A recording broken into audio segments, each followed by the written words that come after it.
C'est ainsi que nous proposons aujourd'hui.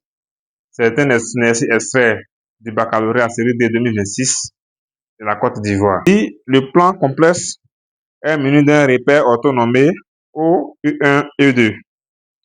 On considère dans C le polynôme P défini par P de Z égale à Z au cube moins 13Z carré plus 59Z moins 87.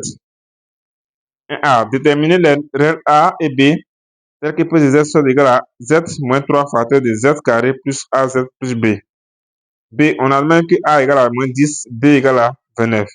Résout dans C l'équation P de Z égale à 0. 2. Soit les points A, B et C d'affiche respectifs 3, 5 moins 2i, 5 plus 2i. Vérifier que Z de B moins Z de A sur Z de C moins Z de A égale à moins i. B. Déduisant la nature du triangle ABC. 3. Détermine l'écriture complexe de la rotation du centre A qui transforme B en C. Dans cet exercice, nous avons pratiquement tout les notions que nous avons vues sur les nombres complexes. Alors, on va donc entamer la première question. Voici notre nom complexe, nous pour le nom complexe qu'on nous a donné, qui est défini par P de Z égale à Z au cube moins 13Z carré plus 59Z moins 87. On demande de déterminer les règles A et B telles que P de Z qui était donné initialement là-bas soit égal à cette expression. Ces apprenants, c'est très simple. Pour ce faire, on va d'abord essayer de prendre l'expression qu'on nous a donnée ici. On va essayer de développer pour l'écrire sous la forme du départ. Qu'est-ce que ça veut dire? On va dire que soit Z, ça c'est pas X, que soit Z appartenant à l'ensemble de nombres complexes. Tel que, donc, P de Z ici égale à Z moins 3 partir de Z carré plus AZ plus B. On va essayer de développer. Z, on va développer Z fois Z carré, ça fait Z au cube. Z fois AZ, ça fait plus AZ carré. Z fois B, ça fait plus BZ. Moins 3 fois Z carré, ça fait moins 3Z carré. Moins 3 fois AZ, ça fait moins 3AZ. Moins 3 fois B, ça fait moins 3B. Alors, on va essayer de regrouper les thèmes de Z carré et les thèmes de Z. Le thème de Z au cube, il n'y a qu'un seul thème. Donc, Z au cube, AZ carré, moins 3Z carré. Donc, plus A moins 3 de tout facteur de Z carré. Le thème en Z dans la BZ, moins 3AZ. Donc, plus B, moins 3A, facteur de Z. Et le thème, moins 3B, où il n'y a pas de Z. Ça, c'est notre pronom P de Z. Or, P de Z, qui était donné initialement au départ, ça fait Z au cube,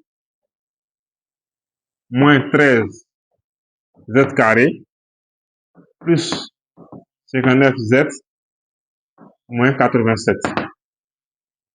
Alors, ceux apprenant, il est toujours question de même pronom P de Z. Pour déterminer les règles A et B, on va procéder par identification. Par identification, les monomes du même degré doivent avoir les mêmes coefficients. Dans les deux expressions de P.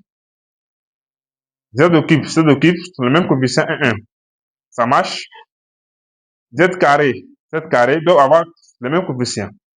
C'est-à-dire, A moins 3 doit être égal à moins 13. Parce que A moins 3 est le coefficient de Z carré dans la première expression de P de Z et moins 13 est le coefficient de Z carré dans la deuxième expression de P de Z. Également aussi, B moins 3A et le coefficient de Z doit aussi être égal à 59. Et finalement, le thème constant c'est moins 3B doit aussi être égal à moins 80, moins 87. Alors, nous avons ici un système d'équations. 1, 2, 3. On va calculer A dans 1, Si nous calculons A dans 1, on aura quoi? 1 implique que A égale à moins 13. On va passer moins 3, ça fait plus 3. Donc A égale à moins 10. Je vais apprendre. A égale à moins 10. On peut prendre la troisième expression, mais la deuxième expression pour terminer B. Mais prenons la troisième expression. Ça serait peut-être très simple pour nous. Donc pour A égale à moins 10, on a B moins 3A et moins 3 fois 10, moins 3 fois moins 10 égale à 59. Moins 3 fois moins 10, ça fait plus 30. C'est que nous ici B plus 30 égale à 59. Donc B égale à 59 moins 30. 59 moins 30, ça nous fait ici 29. Donc B égale à 29 et notre A égale à moins 10. Chose apprenant, voilà donc les valeurs de A et B telles que nous prenons P des Z déjà égale à cette expression. On va ensemble analyser la deuxième question. On dit en admettant que A égale à moins 10 et B soit égal à 29, on va résoudre l'équation P des Z égale à 0. Pour ce faire, on va donc prendre la deuxième expression de nos fonctions. Nous prenons P des Z, on va passer A et B par les différentes valeurs. On a que soit Z appartenant à grand C, en forme de nombre complexe, P de Z égale Z moins 3 partir de Z carré. On va repasser A par moins 10 et B par 29. Donc moins 10Z plus 29. Avant de pouvoir résoudre l'équation P de Z égale à 0, il est très intéressant d'écrire le deuxième facteur qui est là sous forme de produit de deux facteurs. Puis c'est 1 pour le nombre de degré 2. On va d'abord factoriser cette expression. Pour factoriser cette expression, quand c'est 1 pour le nombre de degré 2, on va essayer de calculer le discriminant. Le discriminant ici égal à notre B ici c'est moins 10, notre C ici c'est 29, notre A vaut 1. Donc moins 10 au carré, moins 4 fois notre A qui fait 1, fois notre C qui fait 29. Et là nous savons très bien que ça fait ici 100. Moins 4 fois 1 ça fait 4. Nous avons ici 4 fois 20 ça fait 80. 4 fois 9 ça fait 36. Donc 80 plus 100 ça fait aussi 116. 100 moins 116. Moins 4 fois 29 ça fait 116. Donc comme 100 moins 116 ça fait ici moins 16. Voici donc notre discriminant. Ici, si nous ne travaillons pas dans grand R, on travaille ici dans grand C, c'est-à-dire l'ensemble de nombres complexes. Si le discriminant ici est négatif, cela n'est pas un problème. Discriminant, on peut dire que ça fait 16 fois I carré. Moins 16, pour le discriminant positif, on peut dire que ça fait 16 fois I carré. Parce que I carré fait moins 1.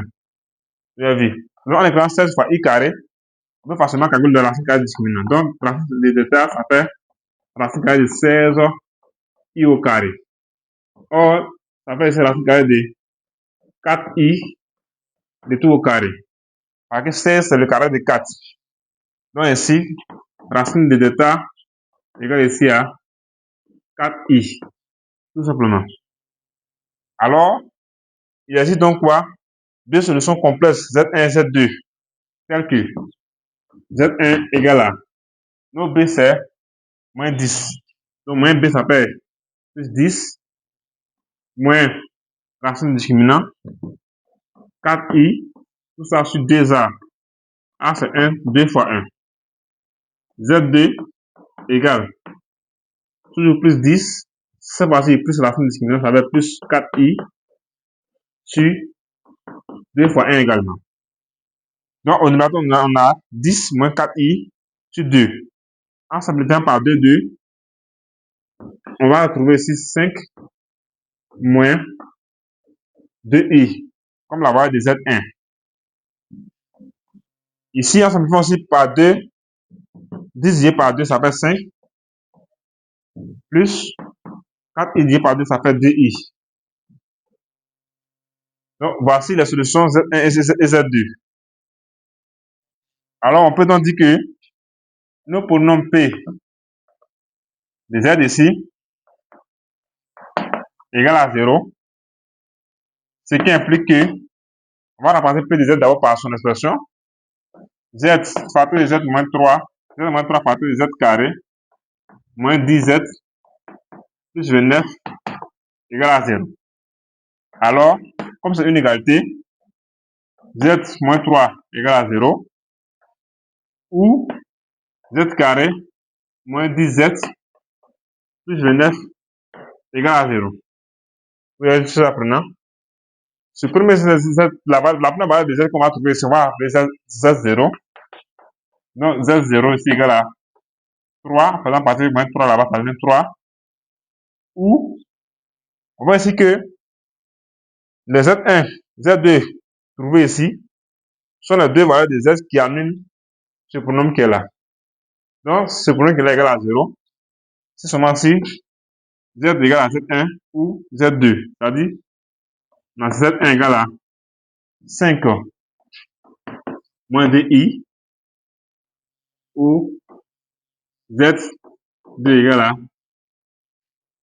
5. On va procéder ici par E. Parce qu'on a déjà changé les indices des Z. Donc, on va procéder ici par E, ce sera mieux. Si c'était tous les mêmes Z, là, on pourrait dire ou. Cela n'est pas un problème. Si on a déjà différencier les Z, il est mieux de mettre E. Donc ici, nous avons Z2 ici égale à 5 plus 2i. Donc la solution de cette équation, P de Z égale à 0. Solution de notre équation, dans grand C, sera tout simplement l'ensemble 3, 5 moins 2i et 5 plus 2i. De toute façon, dans un ensemble, l'ordre n'a pas d'importance. Voici donc la solution de notre équation P de Z égale à 0. Alors, on va maintenant passer à la troisième question. On va évaluer donc la question de A. On nous donne les points A, B et C d'affiche respectifs. A d'affiche 3, B d'affiche 5 moins 2i et C d'affiche 5 plus 2i. DA. Vérifions que Z de B moins Z de A sur Z de C moins Z de A égale à moins I. Donc, comment on peut donc faire cette vérification? On connaît déjà les affiches des points A, B et C. Donc, on revient à la ligne pour écrire que Z de B moins Z de A sur Z de C moins Z de A égale. On va remplacer Z de B, Z de A, Z de C par les différentes valeurs.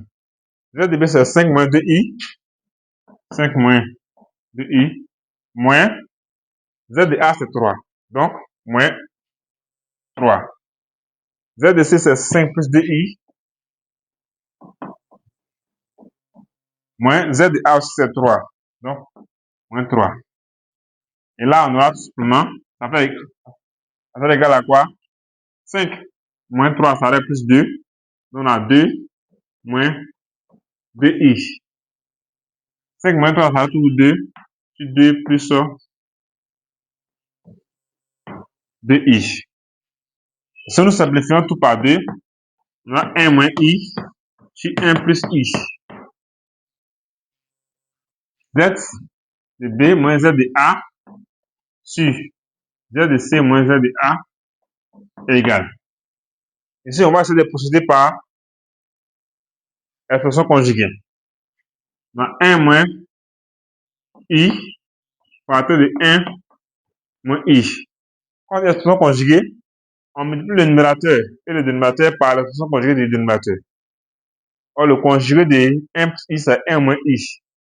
Donc, ça veut dire 1 moins i fois 1 moins I divisé par 1 plus I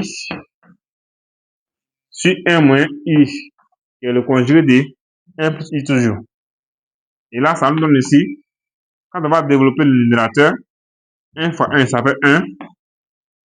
1 fois moins I, ça fait moins I. Moins I fois 1, ça fait moins I. Moins I fois moins I, ça fait moins 1. Parce que moins fois moins, ça fait plus. I fois I, ça fait I carré, ça fait moins 1. Si, ça c'est l'expression conjuguée qui est là. A carré moins B carré. Donc, nous avons ici 1 carré moins I au carré. Z c'est B moins ZA plus ZC moins ZA. C'est tout simplement égal. Au numérateur 1 moins 1, ça fait 0. Moins I. Moins I, ça fait moins 2I. Si 1 carré, ça fait 1. On sait que I carré fait moins 1. Moins fois moins 1, ça fait plus 1. Donc 1 plus 1, ça fait 2. On va simplifier par 2, 2. On obtient finalement que ZB moins ZA sur ZC moins ZA égale à moins I. Voici l'expression qui est bel et bien démontrée ici. Vous voyez que cela n'est pas du tout compliqué. Si vous appliquez tout simplement les propriétés que vous avez déjà vues au cours, cela devient tout simplement du G. Maintenant, on dit, juste après cette question, d'en déduire la nature du triangle ABC. Quand on a la nature du triangle ABC, ça, cette expression veut dire quoi? On sait que ça, si on veut la forme exponentielle, ça va faire ici l'exponentielle de moins pi sur 2i. C'est l'exponentielle de moins pi sur 2i. Alors, qu'est-ce que ça veut dire? L'exponentielle de moins pi sur 2i. Ça veut tout simplement dire que notre triangle qui est là, notre triangle il est rectangle. Dit que Z de B moins Z de A sur Z de C moins Z de A. Non, c'est moins I, ou même plus I, veut dire que ce triangle qui est là, ABC, est rectangle en A. C'est un rectangle en A. Comme c'est un rectangle en A, on va essayer de voir. On sait aussi que les affiches des points B et C sont conjuguées. Il y a vu l'affiche des points B et C sont conjugués l'un de l'autre. Comme les deux points ont des affiches conjuguées, c'est évidemment souvent dit que la distance qui sépare de A à C, c'est la même distance que le point A à B. Parce que Z de A moins Z de C, pardon, Z de B moins Z de A, c'est également le conjugué de Z de C moins Z de A. Nous allons tout simplement le voir ici. Z de B moins Z de A, ça fait 2 moins 2i. Z de C moins Z de A, ça fait les deux sont conjugués l'un de l'autre. Et ils vont dire que la distance A, c'est-à-dire, on écrit quoi? On a Z de B moins Z de A, si vous voulez la démonstration, sur Z de C moins Z de A égale à moins I. Lorsque nous prenons module ici, module là-bas, ils vont dire que module de Z de B moins Z de A sur Z de C moins Z de A égale à module de moins I. Alors, on sait que module de Z', Z sur Z', ça fait module de Z sur module de Z'. On peut appliquer ceci. On aurait ici module de ZB moins ZA sur module de ZC moins ZA. Module de moins I, ça fait plus 1. Ce qui veut donc dire que module de Z de A, Z de B, pardon, moins Z de A égale à, c'est égal souvent à module de Z de C moins Z de A. Module de Z de C moins Z de A, ça fait la distance AB. Module de Z de C moins Z de A, ça fait la distance AC.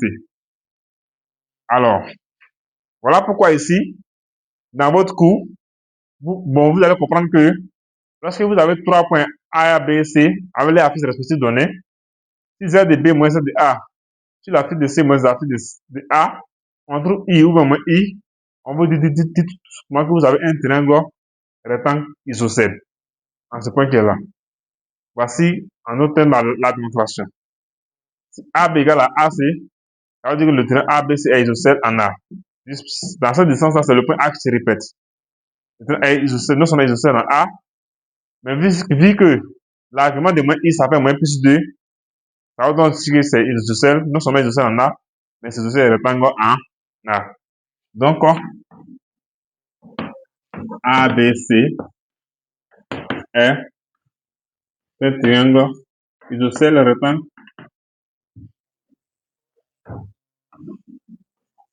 en A, tout simplement. Donc, voici la meilleure conclusion. Nous allons passer à la toute dernière question avant la conclusion. Sur l'apprenant, nous allons continuer la suite de la vidéo. C'est la toute dernière question. On nous demande ici de déterminer l'écriture complexe, la rotation du centre A qui transforme B en C. Qu'est-ce que cela veut dire? Rotation du centre A qui transforme B en C. Ça veut dire souvent que, comme la rotation du centre A transforme B en C, ça veut dire que C est l'image de B par la rotation du centre A. Nous ne connaissons pas d'abord l'angle de la rotation. Mais, Dieu merci, si on considère que le triangle ABC, d'après la question précédente, était isocèle rectangle en A, ça veut dire qu'on peut donc connaître néanmoins l'angle de la rotation. C'est plus ou moins plus 2. On ne sait pas si la rotation a sens dans quel lieu. A lieu dans quel sens. Alors, chez l'apprenant, pour ce faire, c'est très simple. Autrement dit aussi, quand on dit que notre rotation ici transforme ici B en C, ça veut tout simplement dire que ici, ce qu'on peut faire, on peut aller à partir de la question de A. On sait que dans la question de A, on avait démontré que Z de B moins Z de A sur Z de C moins Z de A est égal à moins I. Alors, je précise que pour une telle démonstration, il y a plusieurs méthodes. Mais si nous allons ici essayer d'adapter ici la méthode la plus simple. Alors ici, c'est le point C qui est le point image. Le point B ici, c'est le point antécédent. Alors, qu'est-ce que cela veut dire? Si on essaie de prendre l'inverse ici, on va également aussi inverser celui qui est là. Et là, on aurait ici tout simplement Z de C moins Z de A, c'est égal à 6 Z de B moins Z de A. Nous avons pris l'inverse. On va essayer de prendre aussi également l'inverse ici. Ça fait 1 sur moins I. Vous avez 6 apprenants. Donc, 1 sur moins I, ça fait quoi? On peut dire moins 1 sur I. 1 sur moins I, ça fait plus I. Donc, Z de C moins Z de A sur Z de B moins Z de A égale à I. Égale à I. Comme c'est égal à I, alors on fait égalité des quotients.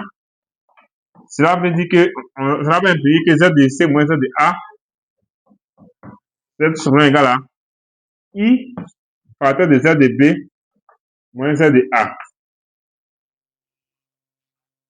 A ici, c'est le centre de notre rotation. Alors, à partir de là, celui qui est là, sous forme de complexe, comment on peut écrire ça? Mais si vous voulez, on peut donc tout simplement laisser comme ça et développer. ZC, c'est le point image. Donc, Z de C, c'est égal à quoi? On va faire passer Z de A là-bas. Donc, on aura ici I.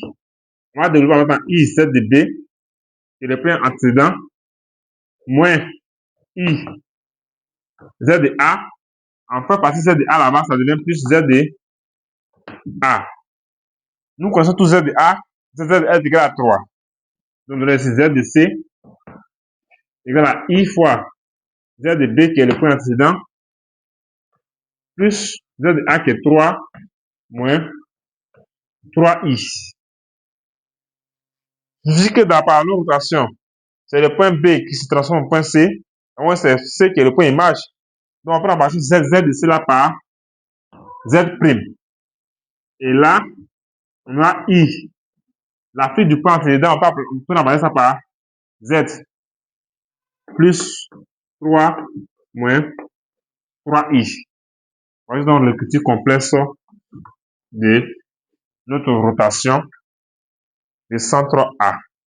Simplement. En un clin d'œil, on va déterminer le petit complexe de notre rotation. À partir de là, si c'était C qui était transformé en B, alors on n'allait pas prendre l'inverse. On allait tout simplement rester dans cet alu et estimer Z de B moins Z de A en fonction de Z de C moins Z de B A. Ça allait être très rapide. Effectivement, c'est effectivement une rotation. Parce que le facteur est donc A qui multiplie les Z ici. Si on prend son module, vous savez 1. On dit, bon, lorsque le module de A égale à 1, dans la forme générale du bonus similitude, c'est une rotation. Alors, l'angle de rotation ici, ça sera l'argument de A. L'argument de cet angle-là, de I, ça fait plus 2. Donc, notre rotation ici, c'est une rotation de centre A et d'angle plus 2. Il ne va pas demander les éléments caractéristiques, mais il va juste demander l'expression complexe. Donc, on peut donc s'arrêter là. On va chercher donc les structures complexes de notre rotation de centre A, qui ne va pas préciser le rapport ni d'angle. Ce n'est pas important. Alors donc, nous sommes au thème de nos vidéos. On va se donner rendez-vous à la vidéo prochaine.